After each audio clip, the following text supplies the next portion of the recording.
हर साल 14 अप्रैल को पूरे हिंदुस्तान में नीले रंग का सैलाब उमड़ता है। लाखों लोग सड़कों पर निकलते हैं, बाबा साहेब डॉक्टर भीमराव अंबेडकर की तस्वीरें हाथों में लिए, नारे गूंजते हैं, जुलूस निकलते हैं और एक पूरी कौम अपने महानायक को याद करती है। लेकिन जब ये जयंती का जोश थोड़ा ठंडा होता है, तब एक सवाल मन में उठता है, क्या सिर्फ जयंती मनाने से दलित राजनीति आगे बढ़ रही है या फिर कुछ और भी बदल रहा है जमीन पर? दोस्तों, आज हम बात करेंगे उस बदलाव की जो अंबेडकर जयंती के बाद दलित राजनीति में आया है। और ये बदलाव उतना सीधा नहीं है जितना दिखता है। पहले थोड़ा पीछे चलते हैं।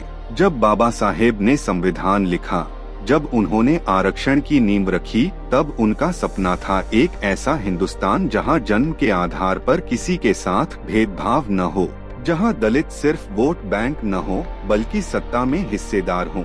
लेकिन दशकों तक हुआ क्या?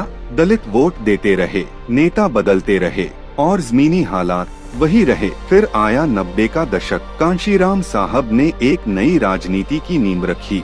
उन्होंने कहा, वोट हमारा, राज तुम्हारा, नहीं चलेगा, नहीं चलेगा। बहुजन समाज पार्टी उठी। मायावती 4 बार उत्तर प्रदेश की मुख्यमंत्री बनी। ये कोई छोटी बात नहीं थी। ये पहली बार था जब दलित राजनीति ने सत्ता की कुर्सी तक अपना हाथ पहुंचाया।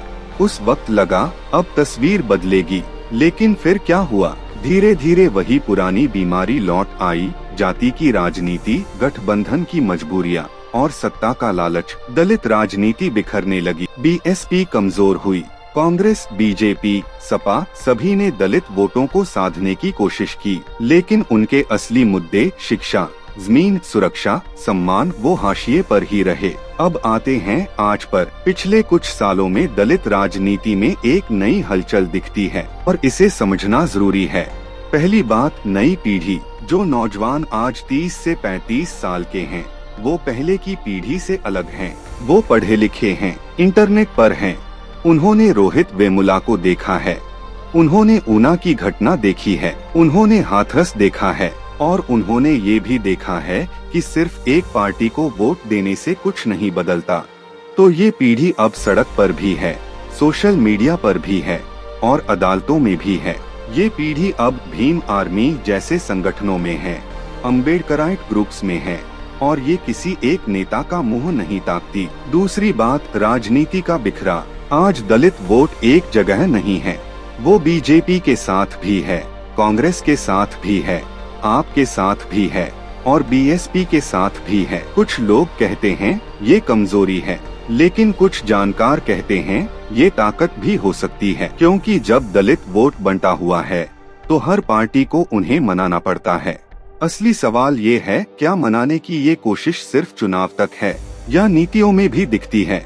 तीसरी बात, और ये सबसे जरूरी है, दलित राजनीति अब सिर्फ आरक्षण तक सीमित नहीं रही। आज की दलित राजनीति बात करती है जमीन के अधिकार की, एट्रोसिटी एक्ट के सही इस्तेमाल की, दलित महिलाओं की सुरक्षा की, SC सेंट के बच्चों को अच्छी सरकारी नौकरियां मिलें इसकी, और सबसे बड़ी बात, सामाजिक सम्मान की। क्योंकि बाबा साहेब ने कहा था, मैं एक समुदाय की प्रगति को महिलाओं की प्रगति से मापता हूँ। तो आखिर में क्या बदला अंबेडकर जयंती के बाद? जयंती अब सिर्फ श्रद्धांजलि का दिन नहीं रहा, वो एक राजनीतिक बयान बन गया है। नीला रंग पहनना, बाबा साहेब की तस्वीर लगाना, ये अब एक पहचान है, एक प्रतिरोध है।